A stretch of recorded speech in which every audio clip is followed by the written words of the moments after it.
5 misconception or mga kasinungalingan na alam ng karamihan about network marketing. Number 1, get rich quick and less effort daw yung ganitong klaseng business. Hindi yun totoo because network marketing requires dedication, long-term commitment, hard work para mag-succeed. Kasi maraming tao, akala nila pag nagsimula sila ng ganitong klaseng business, bukas makalawa after 1 month, after 3 months, after 6 months, yaman na sila. But it doesn't work that way. Kailangan siya na committed ka sa negosyong sinalihan mo.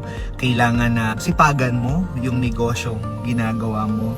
And dedicated ka na aralin yung negosyo. Kasi wala namang isang tao na magaling agad siya sa isang larangan or isang industry na kakasimula niya pa lang. If may siguro edge, if you have experience na in sales, in social media marketing, if you have a lot na of connections, edge yun. But it doesn't mean na mabilisan talaga na sobrang bilis and wala ka nang gagawin dito kasi hindi yun yung katotohanan. Number 2 na kasinungalingan, everyone can be successful in network marketing. Katotohanan doon, ang success kasi in network marketing, magdedepende siya sa individual effort, skills, and persistent nung distributor or ng member. It doesn't necessarily mean na nag-join ka, yaman ka na or magiging successful ka na. Nakadepende pa rin sa'yo kung gaano kabilis, kung gaano kalakas yung sales mo, kung gaano kalaki yung kikitain mo, kung gaano kalaki yung check mo kapag ginawa mo yung negosyong to. So walang guarantee, depende siya sa'yo. Depende sa lalim at hugot mo sa buhay kung bakit mo gustong kumita at bakit gusto mo talagang maging successful in this kind of business. Number 3, kikita ka lang kapag mang-re-recruit ka or mang-i-invite ka. Okay, so eto, even yung recruiting for inviting is essential kasi you are building your business in network marketing, but hindi po siya nakadepende lang sa pagre-recruit or pag-i-invite yung income because network marketing companies provides products, services, and system the moment na sumali ka sa ganitong klaseng negosyo. And you can also earn from that because example, there are companies na yung compensation plan is maganda, hybrid, diba? You can earn through selling, you can earn through referrals, you can earn through pairing bonuses, and marami pang iba. So, hindi lang talaga sa recruit lang kikita sa networking or sa network marketing. Marami ding options or marami ka rin pwedeng pagkakitaan the moment na sumali ka sa ganitong klaseng negosyo. Number 4, pyramiding or pyramid scheme ang network marketing. So, network marketing is a legitimate business and it's not a pyramid scheme because we are offering genuine and high quality products and services sa lahat po ng nag-avail or nagiging part ng negosyong to.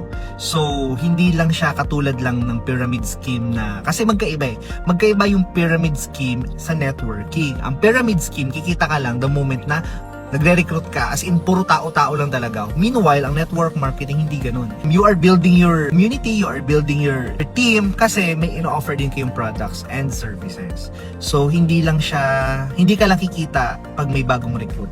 Kasi meron ding products na ino-offer within your organization and within the company. So, it's like you are building a community of loyal customers, and at the same time, you can also offer din sa mga end users. So, hindi siya pyramid scheme. Number 5, kailangan mo maging eksperto sa sales para maging successful ka sa networking. Ayan. So actually hindi totoo yun. Kasi ako naniniwala ako that lahat ng bagay kaya siyang matutunan. Di ba may kasabihan nga, every master was once a beginner and every pro was once an amateur.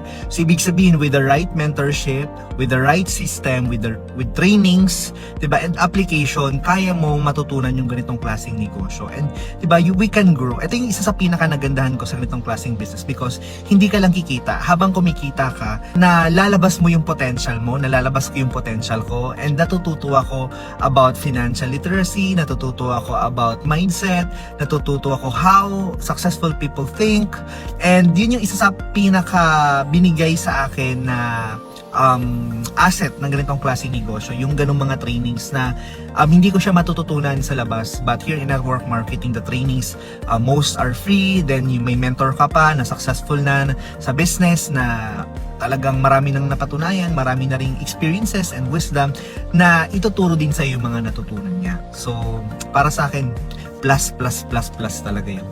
Basta tandaan mo lang, kung you are planning to join or do this kind of business, if you want to join network marketing, this business requires patience, effort, and dedication. Mag-ingat ka sa mga misinformation na naririnig mo sa labas, especially yung wala naman sa industry, because a lot of people can say, o diba, na may kanya-kanyang opinion, but para sa akin, ang kailangan mong gawin is mag-focus ka in building your foundation in this kind of business para sa long-term success. Kasi ako personally, isa sa pinaka natutunan ko in almost a decade ko nandito sa ganitong klaseng negosyo is that dapat long-term yung mindset mo the moment na sumubok ka sa ganitong klaseng negosyo. Hindi ka tatagal sa ganitong klaseng industry if short-term mo lang siyang titingnan. Kasi this can be a career, this can be your bread and butter, you can build a second family through your team, through your leaders, and para sa akin, isa yun sa pinaka nagustuhan ko